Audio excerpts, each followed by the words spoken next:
Good morning, everyone. My name is Melanie, and welcome back to A Slice of Heaven Homestead. Today I wanted to just give you a garden tour, show you what's growing here, and also update you guys on what to expect from our channel in the upcoming months.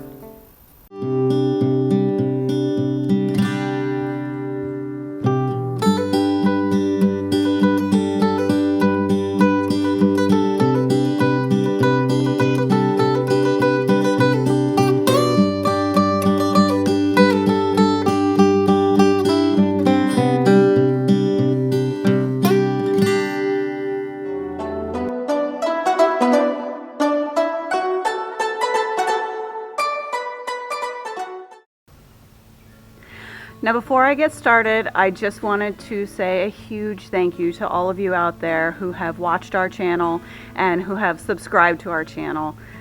It's been an amazing journey so far. We've been on for about a year now. Last month we hit our 1,000 subscriber mark, which has just been a huge leap for us. That's been awesome. So thank you so much for supporting this channel. Well, it is officially summertime and my garden has just been loving it. It's just amazing to see how much your plants grow even in just the course of a day. So starting over here, I have some indeterminate tomato plants.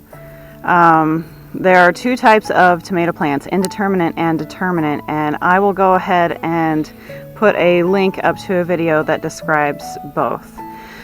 This one will just keep growing up, and this year I have decided not to prune any of my tomato plants except for cutting off leaves here and there to give it airflow, but I am letting all of the suckers grow on all of my tomato plants this year. Last year I did an experiment with them and found that I got 4 times as many tomatoes on the tomato plants that I did not prune as on the tomato plants that I did prune. So I'm just going to leave those be.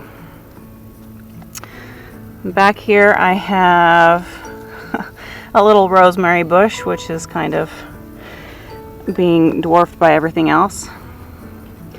I've got strawberries in these 2 patches. Right here I have determinate tomato plants.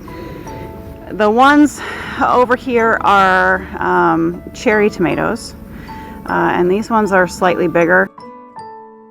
Now I'm not sure what size these tomatoes are actually going to be because I bought the seeds here in Japan and I can't read Japanese, so I had to go by the picture and they looked like they're going to be a little bit bigger, so I guess we'll see. Mystery plants are kind of exciting sometimes.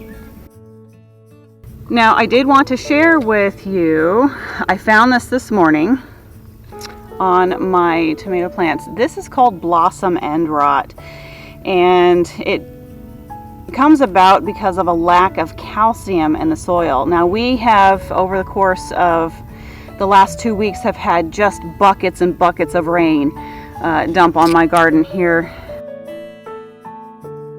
What I am going to be doing today is just taking 1 Tums. I'm going to crush it up and I'm going to water it right into the soil. Now that will allow for the plant to be able to absorb that calcium right away.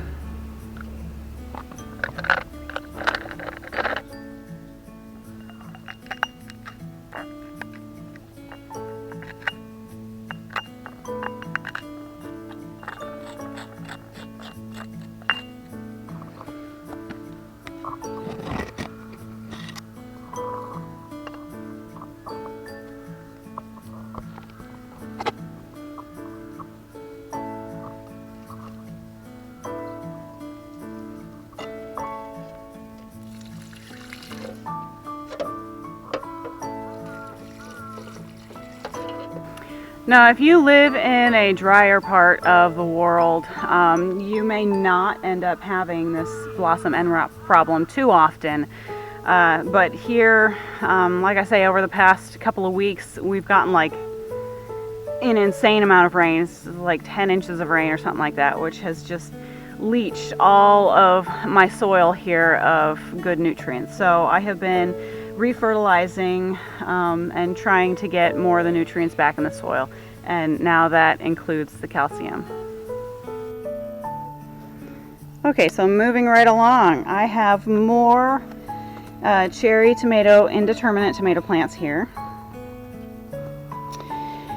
These ones are going to be yellow pear tomatoes, and I've also got some more cherry tomatoes here.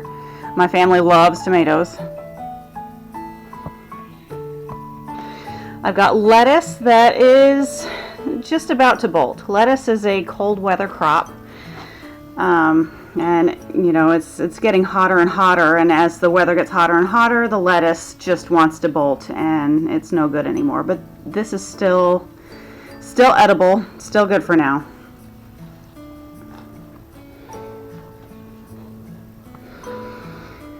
Over here there's another thing of lettuce, cherry tomatoes, yellow pear tomatoes, and I have another one of these Japanese bigger tomato plants. Now you may be thinking that I have a whole lot of plants planted in a very small area, and it's true. If I had the space, I would definitely spread out these tomato plants to give it more airflow and to ensure that they're healthier and getting all the nutrients that they can. However, I don't have the space here. I am not allowed to dig in the ground, and so all of my plants are patio plants. Over here there are more tomato plants.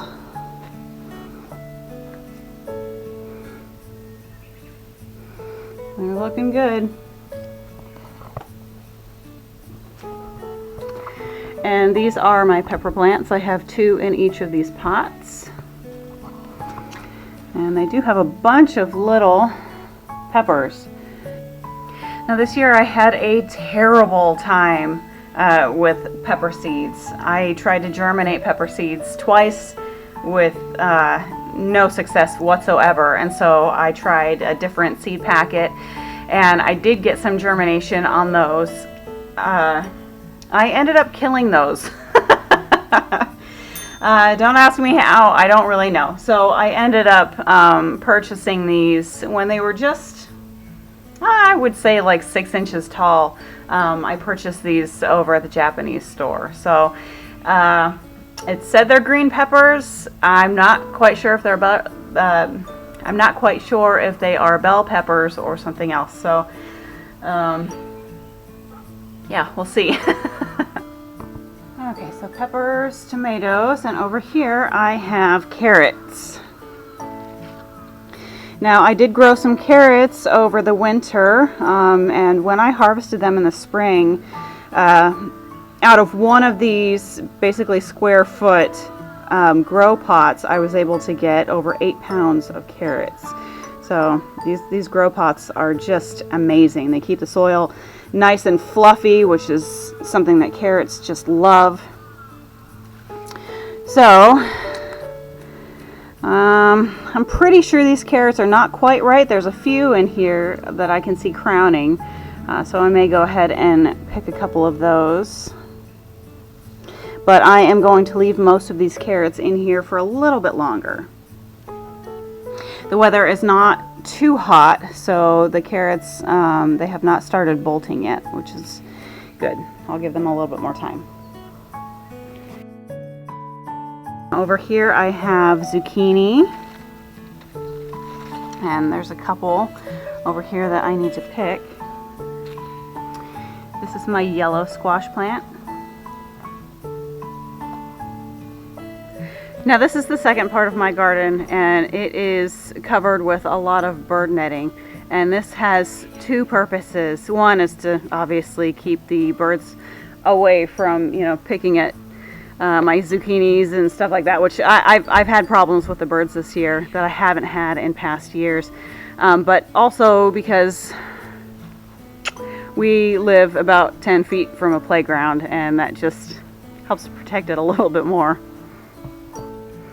Now in here I have vining green beans, and I've been getting some harvest from my green beans for the past couple of weeks now.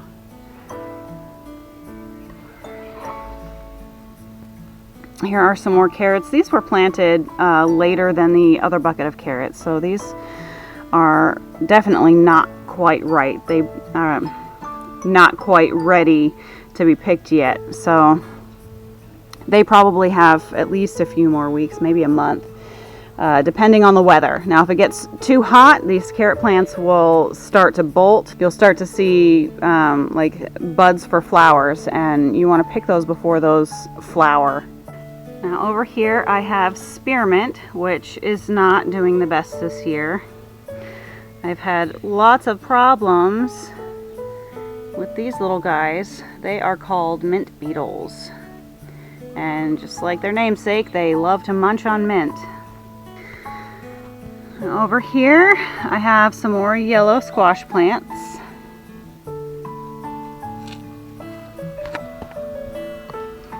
And 2 more zucchini plants.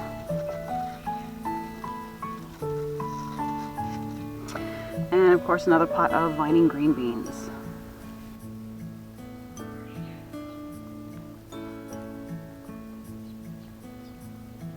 Now that is all of the garden that I have. Like I say, I don't have a lot of space here. We live on a military base, and so this is not our housing. We don't get to decide what we do with our yard. So all of my garden is in grow pots. These 3-gallon grow pots, or these 2-gallon just sand buckets that I had laying around. Okay, so I wanted to give you all an update on what to expect from this channel in the next few months. So those of you who have been following this channel from the beginning know that we are a military family, and we are currently living here in Japan until this fall. Last year we purchased a brand new homestead. It's a 10-acre homestead in Florida. It has a house on it and nothing else. So we will be starting our homestead from scratch when we leave here sometime in the fall. The date's not quite set.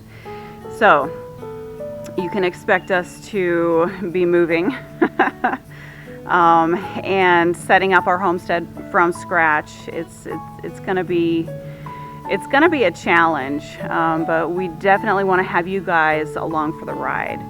So this last fall, when we purchased the homestead, I was there for about a month fixing up the house. I did make some home repair videos, so you can go ahead and check on those if you want to. But I didn't get quite done with all of the repairs that we need in order for us to move in. So one of the very first things that is going to be happening when we move back to the homestead in Florida is that I will be fixing up the rest of the house, patching walls, texturing, all that stuff, painting, and installing click floor. So I will definitely be making more homestead repair videos for you guys there. Now, as sad as I will be to leave my garden behind here, I am super excited about the prospect of making my own garden on my homestead and having as much space as I need to grow as much as I can. So again, thank you for joining us today. Spread a little kindness and encourage one another. If you like this video, please hit that like button and subscribe. And until next time, we hope you find your slice of heaven too.